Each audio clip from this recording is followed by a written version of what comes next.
예, 이제 새로운 단원입니다. 운동과 에너지 하는 단원이에요.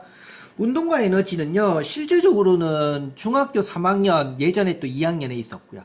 실제 뭐 3학년, 2학년, 1학년 왔다 갔다 하는데, 이 운동과 에너지는요, 운동과 에너지, 굉장히 학생들이 싫어하는 단원 중에 하나였습니다. 과거형이죠. 하나였어요. 제가 이제 여러분들 하기 전 올해부터 중학교 3학년 교과서가 바뀌었다고 했잖아요. 제가 교과서를 보면서 느낀 건데 내용이 굉장히 간단하게 줄어들었습니다.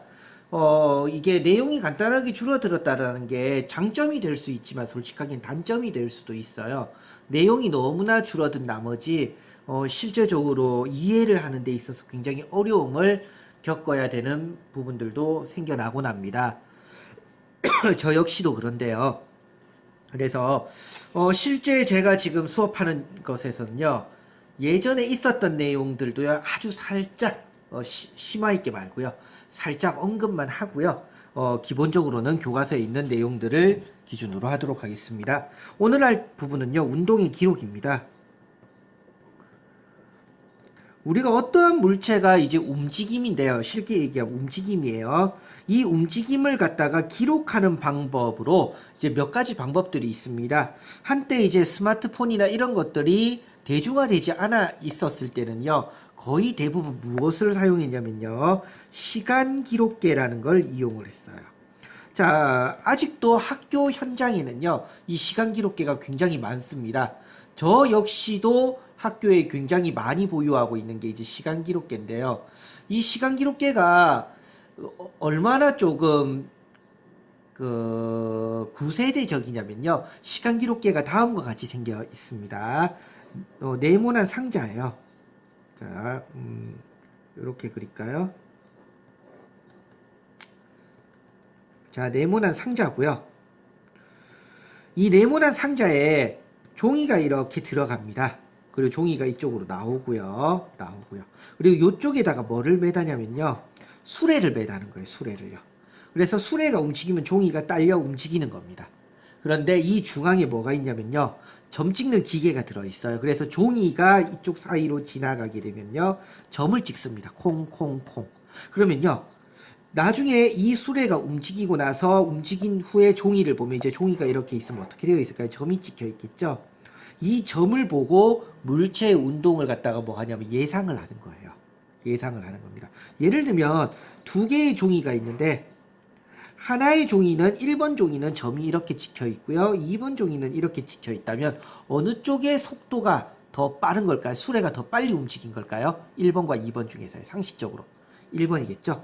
속력이 훨씬 더 빠른 겁니다. 왜? 그만큼 속력이 빨랐기 때문에 점이 드문드문 찍힌 거예요. 이해가 되시나요? 자, 그런데 이 시간 기록계 다음으로 이제 나오는 게 무엇이었냐면요. 다중 섬광 사진이라는 게 있었습니다. 자, 이거는 뭐냐면요. 카메라를 내두고요. 이제 카메라를 두고요. 사진을 찍습니다. 찰칵 찍는데요. 중요한 건 이 조리개를 계속 열어두는 거예요. 그리고 물체가 지나갑니다. 그러면 하나의 사진에 자동차가 몇 개씩 이렇게 찍혀 있는 사진이 나와요. 이 사진이 이제 다중 섬광 사진이었습니다. 만약에 이 자동차가 굉장히 빨리 지나갔다면 사진에 있는 자동차의 간격은 어떨까요? 굉장히 멀겠지만 만약에 이 자동차가 천천히 지나갔다면 간격은 굉장히 좁을 겁니다. 위에 거랑 똑같죠? 그런데 요즘은요, 이제 이것도 안 쓰죠. 그만큼 세대가 바뀌었다는 얘기예요. 앱 하나만 있으면 됩니다. 앱 하나만 있으면 돼요. 그래서 예를 들면 뭐 운동 분석 응용 프로그램 뭐 이런 것들도 있고요. 또는 움직임을 갖다가 촬영하는 앱들이 있습니다. 그러면 뭐냐면요. 사진을 갖다가 이제 핸드폰 앱으로 찍어버리는 거예요. 이런 식으로요. 그래서 이 물체는 굉장히 빨리 움직였구나. 느리게 움직였다. 제 발음이 꼬였어요. 있구나 라는 것을 알 수 있게 됩니다. 그래서 우리가 지금 여기서 알아야 될 건 이거 하나만 꼭 기억을 하세요. 뭐냐면요. 시간 기록계든 다중섬광 사진이든 앱이든 물체의 점이든 물체의 사진이든 간격이 넓단 얘기는 속력이 어떻다? 빠르단 얘기고요.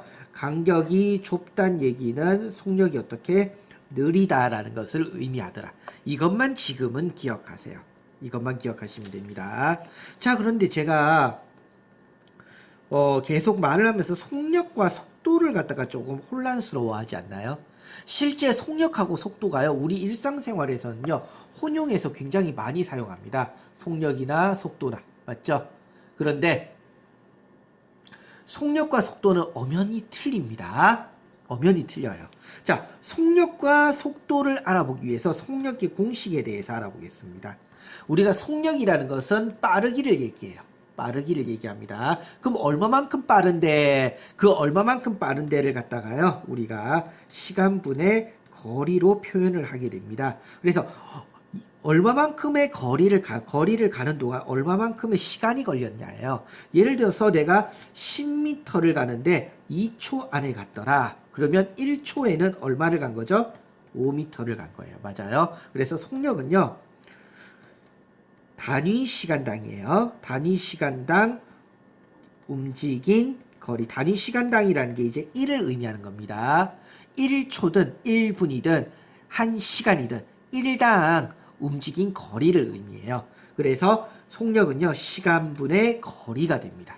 그런데 속도의 공식은 약간 틀립니다. 속도의 공식은요, 시간분의 변위가 돼요. 변위는 또 뭔가요? 변위는요, 그 물체가 이동한 변한 거리란 얘기입니다. 선생님, 그게 그거 아닌가요? 하는데요. 이제 요거를 갖다가 설명할 때 제일 많이 얘기하는 게 운동장 트랙이에요. 운동장 트랙이 200m라고 해볼게요. 한 친구가 뛰고 있습니다. 우다다닥 뛰어요. 한 바퀴를 돌았는데요. 한 바퀴 도는데 걸린 시간이 얼마냐면요. 그냥 우리 조금 편하게 계산해 볼까요? 40초라고 해볼게요. 그러면 이 친구의 속력은 얼마가 될까요? 속력의 공식은 시간분의 거리. 그러면 어떻게 돼요? 40초 동안 얼마를 갔습니까? 200m를 갔죠? 그럼 얼마가 됩니까? 5. 자, 이때 제가 요거 하나 알려줄게요.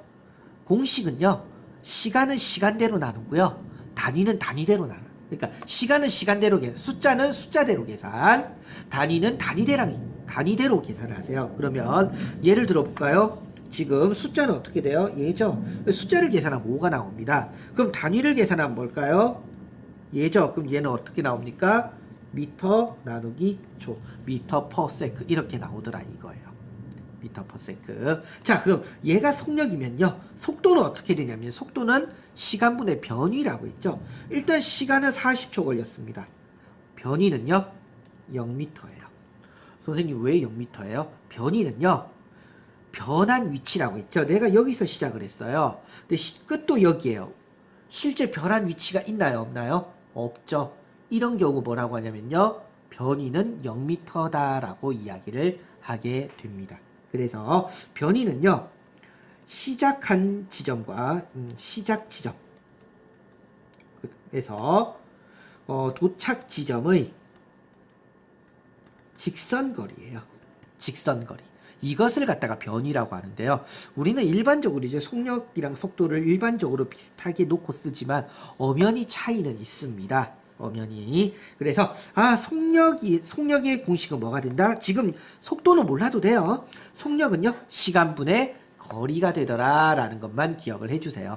그래서 속력은요, 단위 시간당 1분이면 1분, 1초면 1초, 1시간이면 1시간 동안 이동한 거리. 예를 들면 한 번 더 해볼까요? 10km를요 5시간 동안 움직였어요. 그러면 속력은 어떻게 됩니까? 5시간 동안 10km니까 어떻게 계산하라고요? 숫자는 숫자대로 2, 단위는 단위대로 km per hour가 됩니다. 자, 제가 왜 지금 이 이야기를 하냐면요, 학교 시험 문제에서 정말 많이 나오는 게 있습니다. 바로 뭐냐면요, 이런 것들이에요. 1m per sec, 10km per hour, 1cm per 분.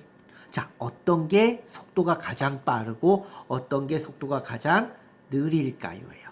시험 문제에서 제법 많이 묻습니다. 어떤 게 속도가 더 빠른지, 어떤 게 속도가 더 느린지 굉장히 많이 묻습니다. 자, 그런데 이거 하는 방법 선생님들마다 조금씩 틀려요. 예를 들면 제일 대표적인 방법은 이런 겁니다. 자, 이런 문제를 풀 때 어떻게 하라고요? 단위를 하나로 통일을 시킵니다. 그럼 예를 들면요. 저는 미터 퍼 세크로 통일을 시켜볼게요. 그러면 1미터 퍼 세크는 그대로 두고요. 자, 이거 한번 볼까요? 10km를 먼저 미터로 바꾸면요. 10,000m죠. 이해가 되시죠? 1000m가 1km니까 10,000m입니다. 자, 그러면 1시간은 몇 초일까요? 1분이 60초, 1시간은 60분. 역시 산수가 안 돼요. 그럼 어떻게 됩니까? 3600초. 계산하면 되겠죠? 이렇게 계산하면 됩니다. 그럼 얘는요, 미터로 하면 0.1m. 시간은 분이니까 60초. 그리고 계산하면 돼요.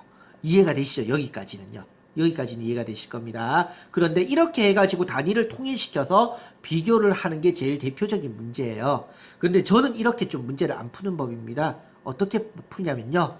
곱하기 1의 마수를 합니다. 곱하기 1.